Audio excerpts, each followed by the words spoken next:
Mga brothers, good news dahil itong mga 500cc series ng FKM ay magiging available na po sa Mindanao at saka sa Bisaya sa mga dealers po ng FKM yan, particularly po sa branch ng FKM CDO, FKM Cebu at FKM Zamboanga. Bali po ito yung magiging available mga brothers. ARY 500 na isang adventure na motorsiklo na mayroong presyo na 298,000 pesos. No? Hindi ko lang po sure kung mag-iiba yung presyo doon kasi syempre may shipping yan.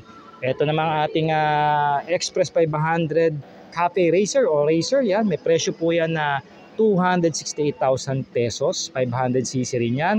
At ang trending cruiser bike ng FKM, the Pulsar 500, may SRP naman yan na 238,000 pesos. Dalawang kulay meron, black at saka white. No? Ito na mga cafe, isang red at saka black. And then ito na mga ARY 500, isang camo at silver.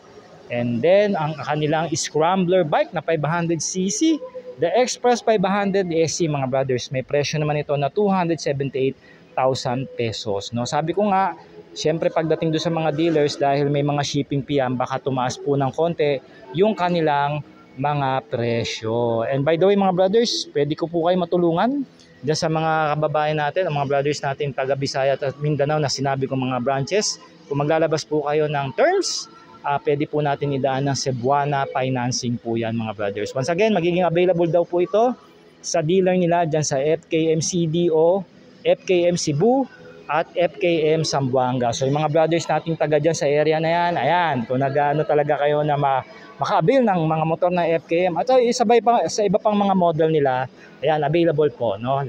Ito, parating na ito mga brothers. Abangan yan. At wag niyo pong kalimutan na i-PM ako kung interested kayo mag-apply. Alright?